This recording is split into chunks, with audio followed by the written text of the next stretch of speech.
Join किया है आपके जाने पहचाने सुमित जैन साहब ने। बहुत शुक्रिया सर। निहाओ।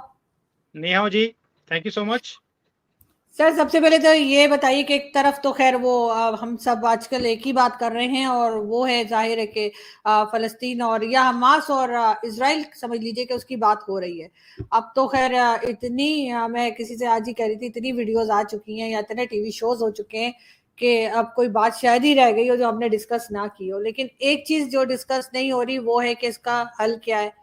अगर अभी कुछ टाइम के बाद इस जंग को रोक भी दिया गया, कहीं ना कहीं से जाहिर है कहा जाएगा किसी दूसरी कंट्री की तरफ से प्रेशर आएगा, लेकिन इस बात की क्या गारंटी है कि फिर नहीं शुरू हो जाएंगे। बहुत टाइम से ही हम देख रहे हैं। सोल्यूशन पे बात करते हैं सर आज। क्या सोल्यूशन है इसका और क्या पीएम मोदी कोई रोल प्ले कर सकते हैं? जैसे उन्होंने पहले कहा था यूक्रेन और रशिया के लिए, खैर उसमें इतना कुछ हो नहीं पाया था, लेकिन क्या इधर कुछ पॉसिबिलिटीज हैं? अर्जुन जी, पहली बात यह कि जो मोदी जी ने पहले इंटरवीन करने की बात करी थी रशिया और यूक्रेन के बीच में, क्योंकि वो दो अलग कंट्रीज थे, वहां पे बातचीत होने में बड़ा आसान था। ये दो हम्म। अलग कंट्रीज नहीं है, ये दो आइडियोलॉजीज हैं जो कि एक दूसरे से फाइट कर रही हैं, तो दोनों में हम्म। बड़ा फर्क है। एक तरह से इसराइल का इंटरनल मैटर है। मोदी जी ऑफर कर सकते हैं कि यू वांट माय हेल्प, जो इन्होंने करी भी है।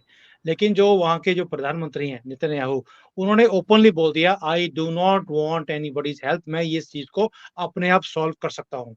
सॉल्व करने का तरीका क्या है? देखिए क्या होता है, जैसे पाकिस्तान है, पाकिस्तान भारत के अंदर प्रॉब्लम क्या है कि आपके वहां से नॉन स्टेट एक्टर्स है ना, जो आप बोलते हो कि हम्म। आपकी आर्मी को पता नहीं होता कौन है, आपके हुक्मरानों को पता नहीं होता, आपकी कंट्री के मासूम जो लोग हैं मदरसा से पढ़े हुए, मदरसा वालों को पता नहीं होता ये नॉन स्टेट एक्टर्स कौन है जो हमारे कंट्री में आते हैं उधम मचाते हैं।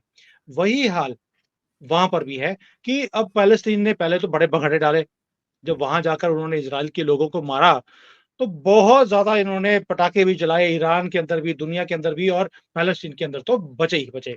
और जो जो लोगों को पकड़ के लेके आए थे उनके साथ क्या कुछ हाल किया है पैलेस्टीन के लोगों ने, हमास के लोगों के ने जो किया किया, पैलेस्टीन के लोगों ने भी किया। तो भगड़ डल रहे थे।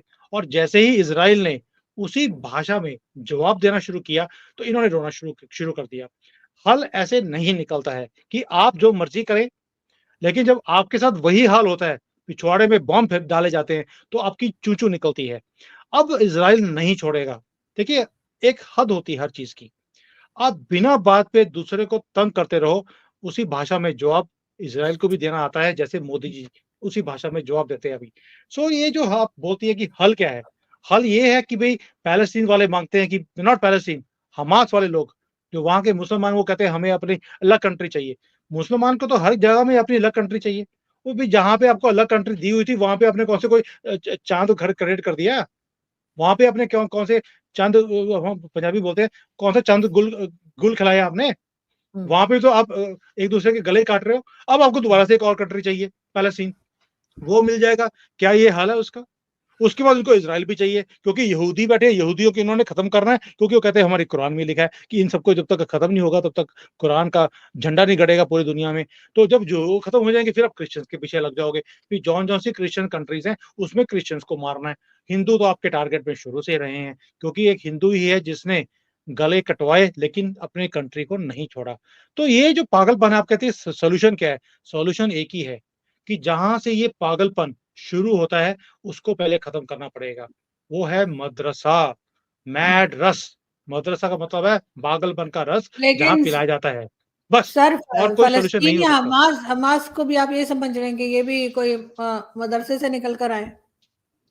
आरजू जी, कोई इंसान अच्छे स्कूल से पढ़कर ऐसी हरकतें नहीं कर सकता कि वहां हम्म। जाकर आप बच्चों के गले काट दें और उनके सिर को दिखाएं ऐसा ट्रॉफी कि ये मेरी ट्रॉफी है। ये इंसान का काम नहीं है, ये जानवर का काम है। और ये जानवर कहाँ से पैदा होते हैं ये आपको भी मालूम है। आपका देश भरा हुआ है, आपके प्रधानमंत्री एक्स इमरान खान की खुद की स्टेटमेंट है कि हमारे देश में 30 से 40 हजार दहशतगर्द यहाँ रहते हैं। 30-40 हजार दहशतगर्द कहाँ से पैदा हुए? क्या आपको लगता है ये प्राइवेट स्कूल में, आप भी प्राइवेट स्कूल में पढ़ी हुई हैं, क्या वहाँ पर ये चीज़ें सिखाई जाती हैं? या मदरसा में सिखाई जाती हैं? यहाँ पर किताब में 450 बार लिखा गया है कि जिहाद कैसे करना है। जब आप वो चीज़ें पढ़ोगे दिन-रात, बचपन से लेके बड़े होने तक, तो वो पागलपन आपके अंदर जाएगा ही जाएगा। उसके बाद ही आप ये ऐसे हैवानियत वाला काम आप कर सकते हैं कि वहाँ जाकर आपने औरतों के साथ जो गारत की है, जो वहाँ पे एब्डक्शन करी है, उसके बाद आप बोलती हैं कि ये हमारी प्रॉपर्टी है। ये सारे जो लोग आप बच्चों को और औरतों को पकड़ के लेके आए हो, उसको प्रॉपर्टी बोल रहे हो। कहाँ से आती हैं चीज़ें? क्या आपने अपने स्कूल में ये चीज़ें पढ़ी हैं कभी? नहीं हो सकता। ये मदरसा में जो चीज़ें पढ़ाई जाती हैं, उसी में ये फैनाटिज़्म आ रहा है एंड तभी ये चीज़ें डीप रूटेड हैं उनकी सोल के अंदर।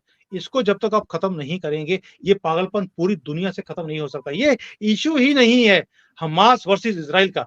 It is issue of mad रस जो पिलाया गया है कि सारी दुनिया से हमने नॉन मुसलमान को खत्म करना है।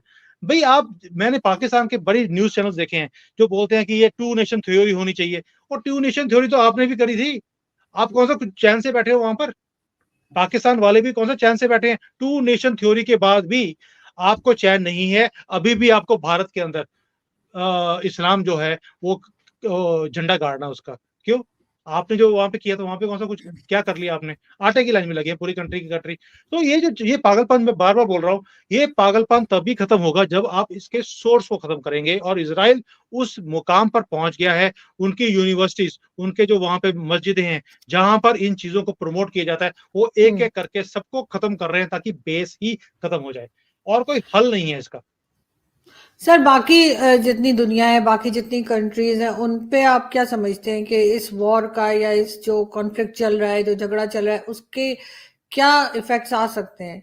या क्या देखिए साइड आज इफ़ेक्ट्स आ सकते हैं? क्योंकि पहले ही हम लोग भुगत रहे हैं रशिया और यूक्रेन को।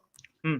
देखिए Arzoo ji as far as economic is concerned, economic इसके ऊपर कोई इफ़ेक्ट आने वाला नहीं है। ना तो इज़राइल कोई तेल निकालता है, ना कोई हुँ, वो ये हमास वाले, क्योंकि पैलेस्टाइन नाम की कोई कंट्री है नहीं, हमास है। तो हमास वाले जो लोग हैं, वो भी कुछ पैदा करते नहीं हैं सिवाय उग्रवादियों के। तो फ़र्क नहीं पड़ता on a economic point of view, but इसका फ़र्क पड़ेगा मुस्लिम वर्ल्ड को।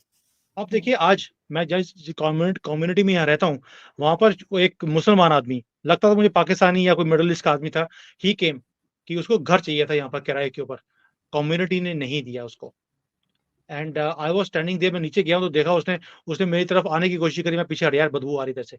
मैं नहीं गया उसको उसको मैंने मुँह भी लगाया नहीं अपनी तरफ और लोगों ने उसको मकान नहीं लेने दिया और वो धक्के खा रहा है पिछले 4-5 दिन से, उसको मकान नहीं मिल रहा। ये चीज़ आप पूरे दुनिया में देखेंगे क्योंकि दुनिया अब देखेगी इनको एज़ अ उग्रवादी। हमने पंजाब में रहकर जब खालिस्तान की मूवमेंट बहुत ज़्यादा तेज़ थी, हमने तब भी देखा था कि कुछ लोग थे, जो खालिस्तान मूवमेंट के साथ थे। लेकिन जब वो कोई सिख भाई हमारा पूरे हिंदुस्तान में या दुनिया में जाता था, लोग देख कहते थे यार ये खालिस्तानी है, इसकी इसकी पग को ढूँढो या इसकी जेब में कहीं न कहीं से गन निकलेगी। तो ये ऐसा ही होता है। अभी जो कुछ हमास ने किया है, जिस दरिंदगी के साथ उन्होंने काम किया है, आप देखेंगे पूरी दुनिया के अंदर लोग मुसलमान को शक की नज़र से देखेंगे कि ये वही लोग हैं जिन्होंने वहाँ पर ये कुछ किया है। और भला हो ये तो ट्विटर का कि ट्विटर अब राइट विंग वालों के पास है। अब जो कुछ हमास वाले कर रहे हैं वो दिखाया जाता है। पहले क्या था कि लेफ्ट विंग के पास था, जितनी भी हुँ, ऐसी वीडियोज़ होती थी जो अगेंस्ट हमास या पैलेस्टीन हुँ, वालों के पास जाती थी, हुँ। उसको डिलीट कर देते थे वो और जो इज़राइल ने जो कुछ किया, उसे प्रमोट किया जाता था कि इज़राइल कितना घटिया कंट्री है। अभी दुनिया ने देखा हमास की पिक्चर्स को क्योंकि ट्विटर ने उसको डिलीट नहीं किया और इसीलिए जो मेनस्ट्रीम मीडियाज़ है वर्ल्ड के, वो इज़राइल के खिलाफ नहीं बोल पा रहे बिकॉज़ एविडेंस है आपके सामने, जो ट्विटर ने भी रोका मगर नहीं है। लेकिन सर अगर बात करें हम आपके आपके ससुराल की, हुँ, यानी कि चाइना की। सर चाइना तो इस वक़्त फ़लस्तीन के साथ खड़ा है, उनका कहना है कि हम फ़लस्तीन के साथ हैं। देखिए as far as China is concerned, China की मजबूरी है 2 रीज़न्स के कारण। मैंने आज भी एक पाकिस्तान की